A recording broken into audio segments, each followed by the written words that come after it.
صحابہ کرام ہیں تو میرا دل پھٹ گیا کہ میں نے سب کو دعوت دی اور ان کو میں کیوں بھول گیا, کیوں میں نے ان کو اپنے گھر میں دعوت میں کیوں نہ بلایا. چنانچہ کہتا ہے کہ میں نے فوراً بازار سے بہترین قسم کے کھانے منگوائے, بہترین قسم کے کپڑے منگوائے اور کچھ نقدی وغیرہ ان کھانوں کے اندر, کپڑوں کے اندر چھپا کر ایک طباق بنا کر اپنی نوکرانی کے ہاتھ اس گھر میں بھیجا اور دوبارہ چھت پر آیا کہ دیکھو میری یہ چیزیں پہنچنے پر ان بچیوں کی میرے بارے میں کیا رائے قائم ہوتی ہے اور یہ بچیاں میرے بارے میں کیا نظریہ رکھتی ہیں. چنانچہ جب میں چھت پر آیا اور میری بھیجی ہوئی چیزیں ان کے گھر میں پہنچی تو وہ بچی اپنی امی سے کہنے لگی,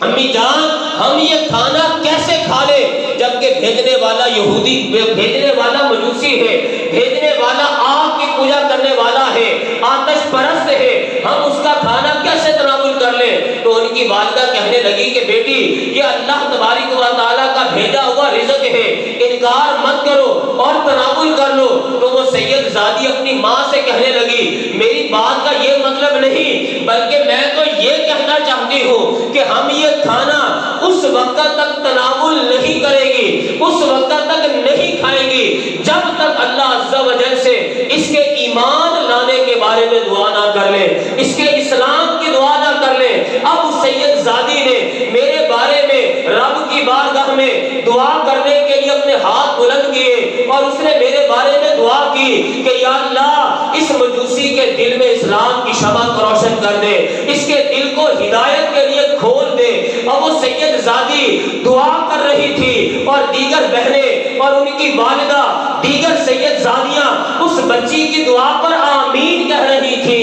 یہ وہ دعا ہے جو رب کی بارگاہ میں مقبول ہوئی اور اسی دعا کی بشارت دے کر آقا دو عالم صلی اللہ تعالیٰ علیہ وآلہ وسلم نے تمہیں میری طرف بھیجا ہے. یہ خوشخبری دے کر کہ جا کر اس کو کہنا کہ تیرے حق میں جو دعا ہے وہ دعا رب کی بارگاہ میں مقبول ہو چکی ہے. اب دیکھو کہ ان بچیوں کی دعا کی برکت سے اللہ نے میرے دل کو اسلام کے لیے کھول دیا, میرے دل میں اللہ نے ہدایت داخل کر دی. نہ صرف میں خود مسلمان ہوا, میرا بیٹا, میری بیٹی اور میرے کثیر تاجر بھی مسلمان ہو گئے. یہ اس سید زادی کی دعا کی برکت ہے کہ جو اللہ تعالیٰ کی بارگاہ میں مقبول ہوئی اور ہمیں ایمان کی توفیق مل گئی.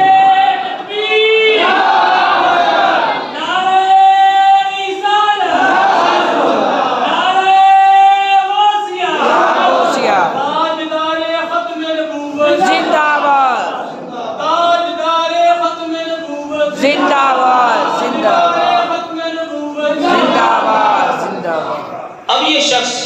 اس بغداد معلیٰ کے عابد و زاہد عیاددار شخص سے کہنے لگا کہ اب سرور دو عالم صلی اللہ تعالیٰ علیہ وآلہ وسلم کے تیسرے حکم کی تعمیل میں کچھ یوں کرتا ہوں کہ جب میں نے اپنے بیٹے اور اپنی بیٹی کا نکاح کیا تو میں نے اپنی آدھی جائیداد کا ان کو مالک بنایا تھا. اب جب کہ اسلام نے ان کے درمیان تفریق کر دی اور ان کے درمیان زوجیت والا جو رشتہ تھا وہ ختم کر دیا, جدائی کر دی, لہذا وہ آدھی جائیداد کا میں تمہیں مالک بناتا ہوں. آئندہ بھی جب کبھی تمہیں کسی بات کی ضرورت ہو تو بلا توقف, بلا جھجک تم میرے پاس آنا, تمہاری مدد کر کے مجھے خوشی حاصل ہوگی. اب وہ مجوسی جو کہ مسلمان ہو چکا تھا, بہت مالدار تھا, اپنے مال میں سے آدھے مال کا اس نے اس عابد و زاہد عیاددار متقی پرہیزگار شخص کو مالک کر دیا. وہ کثیر مال و دولت لے کر, کثیر مال و متاع لے کر, کثیر مال و اسباب لے کر اپنے گھر پلٹا اور اپنے بیوی بچوں کے پاس جب آیا اور کہنے لگا دیکھو اس رات جس رات میں عبادت کے لیے اٹھا تھا تم بھوک کی وجہ سے بلبلا رہے تھے تو میں نے تمہیں ایک بات کہی تھی کہ سب مل کر آقا دو عالم صلی اللہ تعالیٰ علیہ وآلہ وسلم پر درود پڑھو, پھر دیکھو کہ اللہ تعالیٰ اپنے فضل سے ہمیں کیسے غنی کرتا ہے اور کیسے ہمارے فقر کو, ہماری تنگدستی کو, ہماری مفلسی کو, ہماری لاچاری کو اللہ تعالیٰ کیسے دور کرتا ہے. دیکھو درود کی برکت کیسے ظاہر ہوئی. ایک دن بھی نہ گزرا تھا کہ اللہ تعالیٰ نے ہمارے فقر کو دور کر دیا, ہماری مفلسی کو دور کر دیا. آج ضرورت اس امر کی ہے کہ ہم اپنے گھروں کے اندر بارگاہ رسالت میں ہدیہ درود و سلام بھیجنے کی محافل کا اہتمام اہتمام کریں, تلاوت قرآن کا اہتمام کریں, ذکر اللہ کی کثرت کریں, جبھی ہمارے گھروں میں رحمتوں کا, برکتوں کا نزول ہوگا. المیہ یہ ہے کہ آج ہمارے گھر میں سارے گھر والے بیٹھ کر ٹی وی کے اوپر ڈرامہ تو دیکھیں گے, ٹی وی کے اوپر میچ تو دیکھیں گے, لیکن سارے مل کر تلاوت قرآن نہیں کرتے, سارے مل کر بارگاہ رسالت میں ہدیہ درود و سلام نہیں بھیجتے, سارے مل کر ذکر الہی سے اپنی زبانوں کو تر نہیں کرتے. یہی وجہ ہے کہ آج گھروں کے اندر طرح طرح کے فتنے ہیں, فسادات ہیں, لڑائیاں ہیں, بے سکونیاں ہیں, اضطراب ہیں, ٹینشن ہیں, جھگڑے ہیں. اگر ہم سب مل کر اپنے گھروں کو تلاوت قرآن سے مزین کرنے والے بن جائے, ہدیہ درود و سلام سے اپنے گھروں کو روشن کرنے والے بن جائے, پھر دیکھیں کہ گھروں کے اندر کیسے رحمتوں کا, برکتوں کا نزول ہوتا ہے اور کیسے ہماری مصیبتیں اور پریشانیاں اللہ اپنے فضل سے دور کرتا ہے. حصول برکت, ترقی معرفت اور نزول رحمت کے لیے ایک مرتبہ بآواز بلند درود پاک پڑھیے. الصلاۃ والسلام علیک یا سیدی یا رسول اللہ وعلی آلک واصحابک یا سیدی یا حبیب اللہ. الصلاۃ والسلام علیک یا سیدی یا نبی اللہ وعلی آلک واصحابک یا سیدی یا نور اللہ. آج ہماری گفتگو سرور دو عالم صلی اللہ تعالی علیہ وآلہ وسلم کے بارے میں ہوگی. رسول اکرم نور مجسم شاہ بنی آدم صلی اللہ تعالی علیہ وآلہ وسلم کے جہاں متعدد اوصاف ہیں, وہیں پہ آقا دو عالم صلی اللہ تعالی علیہ وآلہ وسلم کو وجہ تخلیق کائنات کہا جاتا ہے. رسول اکرم صلی اللہ تعالی علیہ وآلہ وسلم کو وجہ تخلیق کائنات کہا جاتا ہے. اس ضمن میں چند ایک احادیث تجربہ میں آپ کے گوش گزار کرتا ہوں. اللہ نے چاہا تو ان احادیث کو سن کر آپ کا ایمان تازہ ہو جائے گا. اور یہ حدیثیں جواہر البحار کے اندر, خصائص کبریٰ امام سیوطی رحمۃ اللہ تعالی علیہ کی بڑی مشہور کتاب ہے, اس کے اندر روح البیان کے اندر امام حاکم کی جو کتاب مستدرک للحاکم ہے اس کے اندر, اور دیگر متعدد کتب حدیث کے اندر یہ ساری احادیث موجود ہیں. امام طبرانی معجم کبیر, سب حدیث کی کتابوں کے اندر اس روایت کو نقل کیا گیا. حضرت عمر فاروق اعظم رضی اللہ تعالیٰ عنہ سے روایت ہے کہ نبی کریم صلی اللہ تعالی علیہ وآلہ وسلم نے ایک مرتبہ ارشاد فرمایا, لما اقترف آدم الخطیئہ ربی اسألک بحق محمد غفرت لی, کہ جب حضرت آدم علیہ نبینا و علیہ الصلوۃ والتسلیم سے اجتہادی خطا صادر ہوئی, جس درخت کے پاس جانے سے آپ کو منع کیا گیا تھا لیکن آپ اس درخت کے پاس چلے گئے, اس اجتہادی خطا کی بنا پر حضرت آدم علیہ السلام ایک لمبے عرصے تک آنسو بہاتے رہے, گریہ زاری کرتے رہے, اللہ کی بارگاہ میں رو رو کر اپنی اس اجتہادی خطا کی معافی طلب کرتے رہے, لیکن اللہ عز و جل کی بارگاہ سے معافی نہ ملی. یہاں تک کہ ایک مرتبہ حضرت آدم علیہ السلام نے رب کی بارگاہ میں ان لفظوں کے ساتھ دعا کی, ربی اسألک بحق محمد غفرت لی, اے اللہ میں محمد صلی اللہ تعالی علیہ وآلہ وسلم کے وسیلے سے تیری بارگاہ میں دعا کرتا ہوں تو میری اس غلطی کو معاف فرما دے, میری اس اجتہادی خطا کو معاف فرما دے. اب اللہ عز و جل حضرت آدم علیہ السلام سے سوال کرتا ہے, کیف عرفت محمد یا آدم, اے آدم تو نے محمد صلی اللہ تعالی علیہ وآلہ وسلم کو کیسے پہچان لیا کہ وہ تو آپ کی اولاد سے ہزاروں سال کے بعد آئیں گے, وہ تو خاتم النبیین ہیں, اتنے عرصے بعد دنیا کے اندر جلوہ گر ہوں گے, تو تم نے ان کی پہچان کیسے کر لی؟ اب حضرت آدم علیہ السلام کا جواب سنیے, اپنے دل کے اندر اس کو سجائیے اور اپنے ایمان کو تازہ کیجئے. حضرت آدم علیہ السلام جواب میں ارشاد فرمانے لگے, لما خلقتنی بیدک فنفخت فی من روحک فرأیت رأسی علی قوائم العرش مکتوبا لا الہ الا اللہ محمد رسول اللہ. حضرت آدم علیہ السلام جواب میں ارشاد فرمانے لگے, یا اللہ عز و جل جب تو نے اپنے دست قدرت سے مجھے پیدا کیا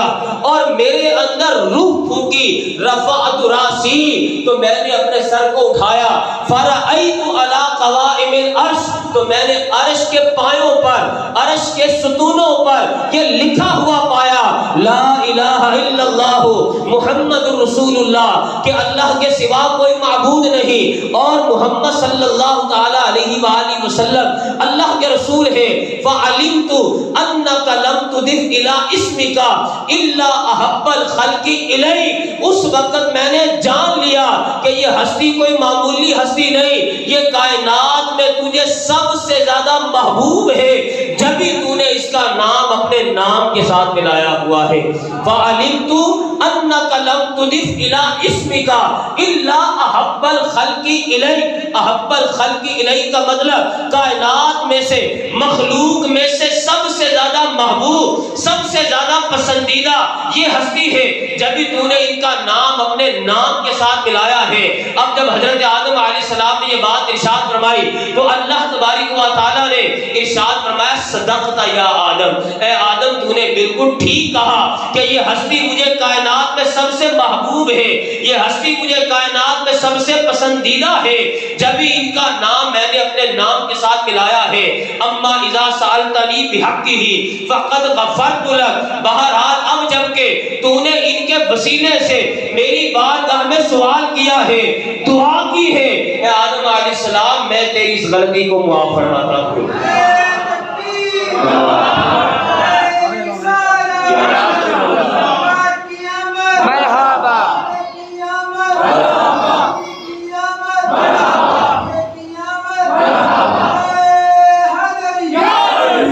اما اذا سالتنی بحقہ فقد غفرت لک، بہرحال اب جب کہ تو نے ان کے وسیلے سے دعا کی ہے میں تیری اس غلطی کو معاف کرتا ہوں۔ پھر اللہ عز و جل نے مزید ارشاد فرمایا لولا محمد لما خلقتک وما غفرت، اے آدم علیہ السلام اگر محمد صلی اللہ تعالی علیہ وآلہ وسلم نہ ہوتے تو میں تمہیں بھی پیدا نہ فرماتا اور تیری اس غلطی کو معاف بھی نہ کرتا۔ رسول اکرم صلی اللہ تعالی علیہ وآلہ وسلم کے بارے میں حضرت آدم علیہ السلام سے فرمایا جا رہا ہے کہ اگر محمد صلی اللہ تعالی علیہ وآلہ وسلم نہ ہوتے، اے آدم علیہ السلام آپ کو پیدا نہ کیا جاتا، اور ہم اولاد آدم ہیں، آدم علیہ السلام کی اولاد ہے۔ جب ہمارے جد امجد حضرت آدم علیہ السلام سے فرمایا گیا کہ اگر محمد نہ ہوتے تو آپ کو پیدا نہ کیا جاتا، تو یہ بات روز روشن کی طرح عیاں ہے، اگر محمد صلی اللہ تعالی علیہ وآلہ وسلم نہ ہوتے تو ہم میں سے بھی دنیا کے اندر کوئی نہ ہوتا۔ وجہ تخلیق کائنات اعلیٰ حضرت الشاہ امام احمد رضا خان علی رحمت الرحمن ارشاد فرماتے ہیں وہ جو نہ تھے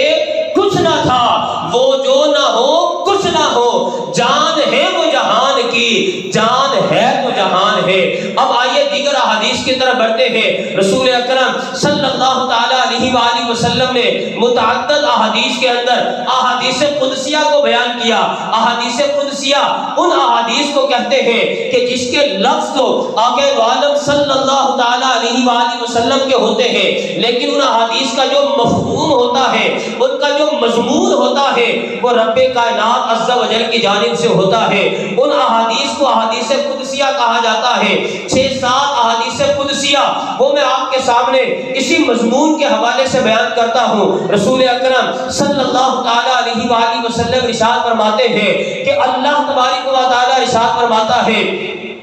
لولا کا لما خلقت الافلاق، اے محبوب صلی اللہ تعالی علیہ وآلہ وسلم اگر آپ نہ ہوتے تو میں افلاق کو پیدا نہ کرتا۔ افلاق جمع ہے فلک کی، فلک کہتے ہیں آسمان کو، اور اس حدیث کے اندر آسمانوں کا ذکر ہے۔ اے محمد صلی اللہ تعالی علیہ وآلہ وسلم اگر آپ نہ ہوتے تو میں آسمانوں کو پیدا نہ کرتا۔ ایک حدیث پاک میں فرمایا لولا کا لما خلقت الکائنات، اے محبوب اگر آپ نہ ہوتے تو میں کائنات کو پیدا نہ کرتا۔ ایک حدیث پاک کے اندر ارشاد فرمایا، اور یہ حدیث پاک بہت بہترین شاندار حدیث پاک ہے، ایمان کو تازہ کرنے والی حدیث پاک ہے، حدیث قدسی ہے۔ اللہ عز و جل ارشاد فرماتا ہے وَلَقَدْ خَلَقْتُ الدُّنْيَا وَأَهْلَهَا، کہ میں نے دنیا کو پیدا کیا، اہل دنیا کو پیدا کیا۔ اور اللہ عز و جل نے اسی حدیث کے اندر وجہ بیان کی کہ دنیا اور اہل دنیا کو